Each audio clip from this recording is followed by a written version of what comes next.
Mirasee. I'm Patty Block, and you're listening to Making It. My business is the Block Group, and we help women business owners just like you generate more revenue with less stress by reimagining how you price and how you sell. When I was growing up, my mom made these fabulous cookies, and the whole house smelled good. It was warm. The cookies were gooey, really wonderful cookies. And my whole life, I watched my mom eat the broken cookies. But it wasn't until I was a teenager that I thought to ask her, why do you only eat the broken cookies? Do they taste better? And she laughed and said, no, I eat the broken cookies so you can have the whole ones. And when I saw that statistic, that 62% of women rely on their business for their primary income, and yet 88% of those women bring in less than $100,000 a year. That is what popped into my head was that's what we as women are doing in our businesses. We are giving everyone else the whole cookie, our staff, our clients, our families, and we live on crumbs. And it is so pervasive. And in the 15 years that I've worked with women business owners, I see it everywhere.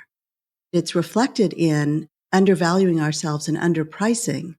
But there are lots of different ways that I see it manifest, that spirit of self-sacrifice and thinking that we can't serve others and make a lot of money. I know when I was growing up, my family expected me to get an education, which was fine, and get married and have children. And if I had a career, that was fine, but that's really not what they expected. And I consider myself a modern woman. I consider myself a feminist in the most positive sense.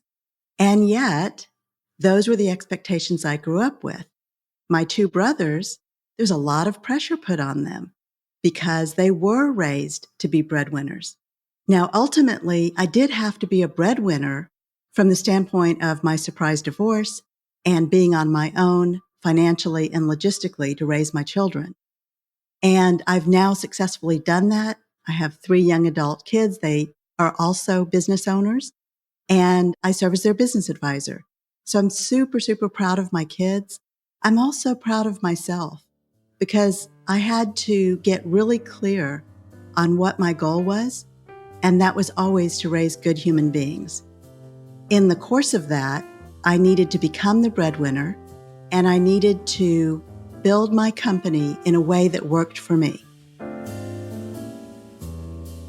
My dad was a very tough dad, very demanding, very dictatorial. It was dad's way or no way. And my siblings and I all grew up to some extent in fear of my dad. As I became an adult and I started understanding myself better and understanding where my dad was coming from and also applying a lot of what he's taught me with my children who didn't always love my methods, right? That's the type of relationship we often have with a parent. And at the same time, I learned a tremendous amount from him. He was an entrepreneur. He was an orthopedic surgeon and always had his own practice. And looking back now, he passed away 8 years ago. And looking back now, I can say the things that I learned about business, about life, about interacting with people, he was not the best communicator, but I also learned from that negative experience of how I wanted to communicate with my children differently, of how I want to communicate with my colleagues, my clients. So I think in many ways, for the negative and the positive, my dad has probably been the person who has influenced me the most in my entrepreneurial journey. I started out studying anthropology and working with primates. And it was really a fascinating way to start my career because there's so many similarities between primate behavior and human behavior. And the way primates communicate They certainly vocalize, but they don't use language the way we do. And yet there are so many ways that what I learned as an anthropologist has positively influenced how I interact with humans. And what I teach and how I teach effective communication, especially when we're talking about things that are so uncomfortable for us. After I worked in anthropology and worked with primates, I became a political consultant. And I'm somewhat embarrassed to say that there aren't that many differences between primates and politicians. Lots more similarities than we'd like to admit. I used to think that I was lacking joy, and I thought of it in terms of a hobby. I need to have a hobby that brings me joy. And I realized more recently that my work brings me joy every day. And I'm very passionate about it, and I'm very passionate about sharing my message. So that is what I want for everyone I interact with, is to experience that kind of fulfillment in the work that they do. I think enjoying the journey is a huge piece of making it. So I was a volunteer in the political circles, and people started offering to pay me to consult, to train candidates, and to do the lobbying. And that's how I built my business. It actually progressed really nicely. So after 8 years of having that business, I realized I was on my own. I had to stabilize things for my kids, and I went and got a job, primarily because I needed health insurance for my kids. With that said, that job opportunity was game-changing for me because it was in a nonprofit organization. It was a private school, an international school, and I went in as director of development and then became director of operations. So while my first motivator was wanting to be that resource for other women business owners, my second became wanting to take my experience in finance and operations and bring that to the small business market. So I started my company in 2006, and that journey was really important for me because the whole time I was working in a corporate environment, in a nonprofit organization, I was planning this company and having that runway, not only of saving money to start my company, but also all the planning pieces, so that when I started my company, I started with clients. And that really makes a big difference, not only in how I was feeling and my confidence, but also in the effectiveness in getting my message out. I think of my whole life as a journey, and making it somehow seems like I've reached the end of my journey, and I feel like I'm just starting. And I'm discovering new things all the time and meeting new people and building new relationships. So for me, that's half the fun of being an entrepreneur, is that journey. And when I started getting really consistent feedback from my colleagues and my clients that they understood the message that I was communicating and that it was resonating with them, that was the point at which I really felt as though I'm making it and people are benefiting from what I'm teaching. And there's this misunderstanding, especially for women, that we have to self-sacrifice. We have to sacrifice what's important to us in order to serve others.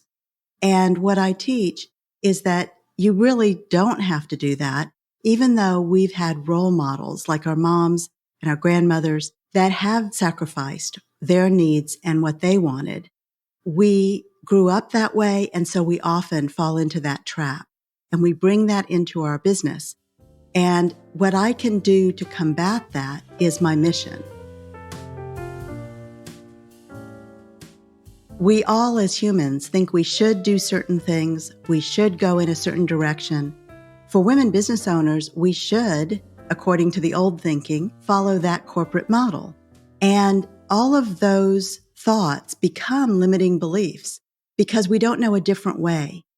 And certainly the young adults don't know a different way. For the young adults, it's finding a new way to make connections and to figure out what direction you want to go and what path you want to follow. For the young adults, it's not a forever kind of decision. They don't have to pick one something and stick with it for the rest of their lives, again, because our lives are not a straight line. And that is a perspective that they don't have, and sometimes their family doesn't share with them. So every parent wants their kid to achieve certain things, but the kid may have different ideas and needs to find what's fulfilling for them. And in the same way, for women business owners, you've chosen a particular path. You've chosen an industry or a service that you provide. And now, as you're moving forward, you have the ability to make choices. And if you want to start a second company, if you want to help a different population, if you want to add an additional service, making it, being financially successful, gives you those choices. When I think about making it, I think about the freedom that it has brought to me. The financial freedom, the time freedom, but I take a great deal of joy in the work that I do. So I don't want that freedom so that I can take time off from work. It's a little bit counterintuitive. I love the work that I do, and I feel like I make an impact every day. So making it has allowed me more choices, and that is a tremendous sense of freedom. And then I get to choose how I want to spend my time, my money, how I share my message. And I think having those kinds of choices anytime that you're bringing in more money, that's what it buys you. It buys you that power to make choices. I'm Patty Block, and you've been listening to Making It. You can find me at theblockgroup.net. theblockgroup.net. Making It is part of the Mirasee FM network, which also includes Course Lab and Just Between Coaches. This episode of Making It was assembled by Jeff Govertson. Cynthia Lamb produced the episode, and Danny Eny, that's me, is our executive producer. So you don't miss the great episodes that are coming up on Making It, go ahead and follow us on Apple Podcasts, Spotify, or wherever you're listening right now. And if you like the show, please leave us a starred review. It's the best way to help us get these ideas to more people. Thank you, and we'll see you next time.